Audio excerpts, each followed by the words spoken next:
बिस्मिल्लाहिर्रहमानिर्रहीम। अस्सलाम वालेकुम viewers, welcome back to food segment.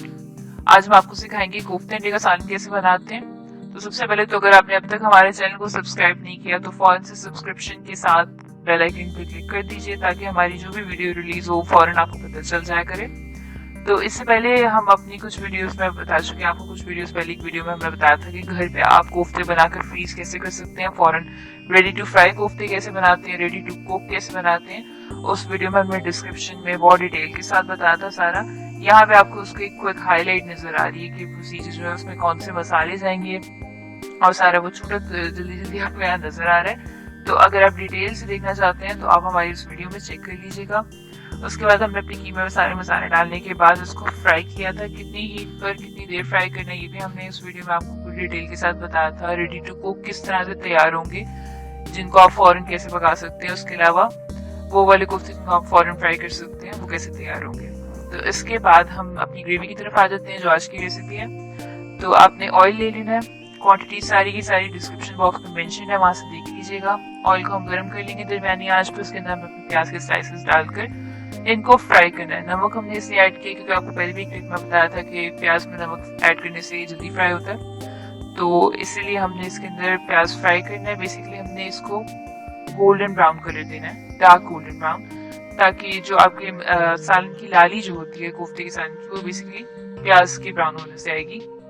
इतना ब्राउन करने के बाद हम प्याज को ऑयल से निकाल के अलहदा कर लेंगे और उसके अंदर हम टमाटर और लहसुन जो है वो ऐड करके इनको इकट्ठा ग्राइंड कर लेंगे। इसका एक अच्छा पेस्ट बन जाएगा। उस पेस्ट को हम फाइन सा पेस्ट बनाना है, आपने प्रॉपर इसको ग्राइंड करना है कि इसके टुकड़े इतने बड़े बड़े रह जाएं। और जब ये प्रॉपर ग्राइंड हो जाएगा तो आप वापस इसको गर्म तेल के अंदर डालकर अब इसको फ्राई कर लेंगे। अब हमने इसके अंदर पानी ऐड करना है 1 कप। थोड़ा सा जब आपका मसाला तेल में प्रॉपर्ली मिक्स हो जाएगा उसके बाद आप इसके अंदर पानी ऐड करेंगे और तब तक पकाएंगे इस मसाले को यहाँ तक कि आपकी लहसुन की जो स्मेल है वो खत्म हो जाए। मसाला डालने से पहले पहले हमने लहसुन की स्मेल खत्म करनी है और वो आप पानी डालने के साथ साथ इसको फ्राई करते रहेंगे। अपने चम्मच को एहतियात के साथ हिलाते रहना, थोड़ी थोड़ी देर बाद दरमियानी आंच पे हम इसको फ्राई करते रहेंगे। यहाँ पे पानी का 1 कप ऐड कर दिया और पानी जो है वो आप थोड़ा थोड़ा करके ऐड करते रहे। देख सकते हैं कि अपनी मर्जी के लिहाज से कि आपको एक जो है मुलायम सा जब ग्रेवी नजर आनी शुरू हो जाए, टेक्सचर बिल्कुल स्मूथ नजर आना शुरू हो जाए, उस वक्त आप पानी डालना बेशक इसमें बंद कर दीजिएगा। फिलहाल यहाँ पे हम मिक्स करते रहेंगे अपने मसाले को कि वो अच्छे से एक बार एक स्मूथ टेक्सचर में आ जाए। तो जैसे ही आ जाएगा फिर हम इसको फ्राई करेंगे कि लहसुन की स्मेल खत्म हो जाए। आपने इस चीज़ का ज़रूर ख्याल रखना है कि जितने भी आपने कोफ्ते के सालन के अंदर आपने जितने मसाले डालने हैं, चाहे वो हरे मसाले हैं या वो सूखे मसाले हैं, जैसे प्याज टमाटर हो गया या उसके अलावा मिर्चें या सूखा धनिया वगैरह जो हो गया, वो सब का सब आपने ग्राइंड करके डालना है।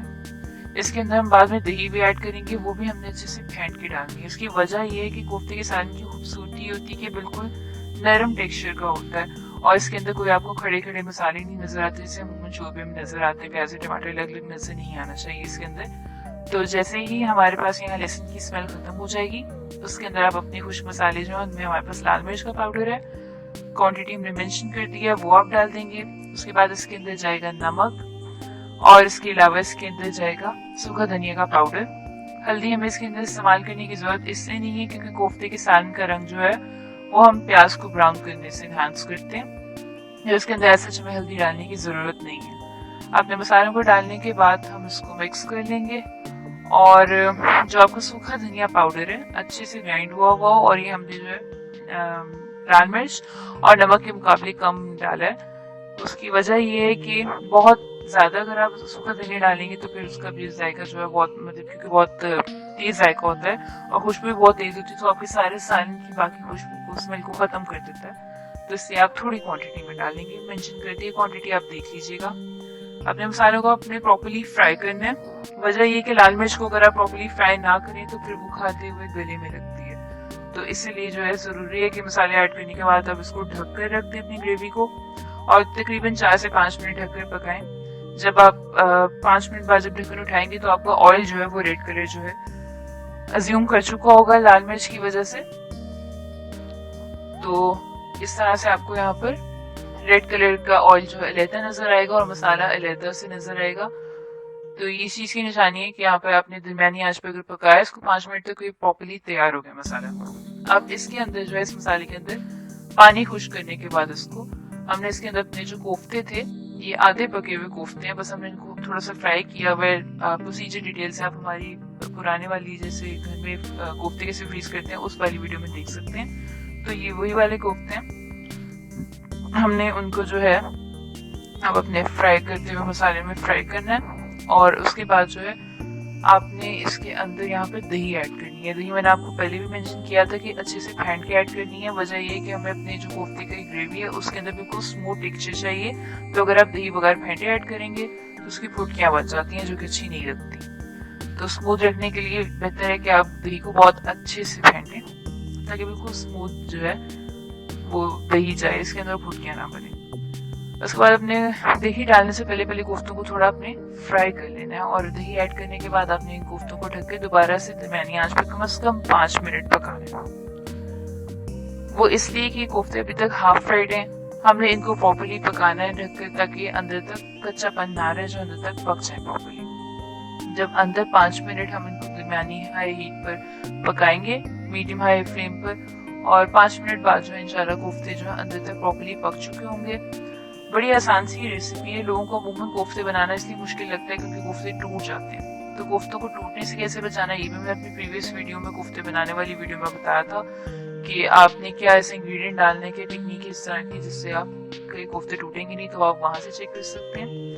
5 मिनट बाद इस तरह से आपका दही जो है वो पानी खुश्क हो चुका होगा दही का, और उसके अंदर जो है हम अपने उबले अंडे यहाँ पे ऐड करें। उबाल के मैंने छील लिए अंडे, इनको हम यहाँ पे ऐड करेंगे और मैं बस इनको हल्का सा टॉस करना है अपने सालन के अंदर। बेसिकली ये जो शक्ल है अंडे वो जरा सालन के अंदर मिक्स हो जाए। अब इस फेज के अंदर आप अपनी जो भी कंसिस्टेंसी सालन की प्रेफर करते हैं, थिक करते हैं तो आप पानी बेशक उसके अंदर ज्यादा ना डालें। अगर आप पतला शोरबा पसंद करते हैं कोफ्ते के सालन में तो आप इसके अंदर पानी जो है अपनी मतलब रिक्वायरमेंट के मुताबिक जैसा आपको पसंद है डाल सकते हैं। और आपने इसको जो है कम से कम 2 बॉइल्स देने हैं ढककर, कच्चा पानी हमने नहीं रहने देना। कम से कम 2 से 3 बॉयल आने चाहिए। तो आप सालन को दोबारा से ढक के रख देंगे। यहाँ पे आपकी रेसिपी तकरीबन तैयार है।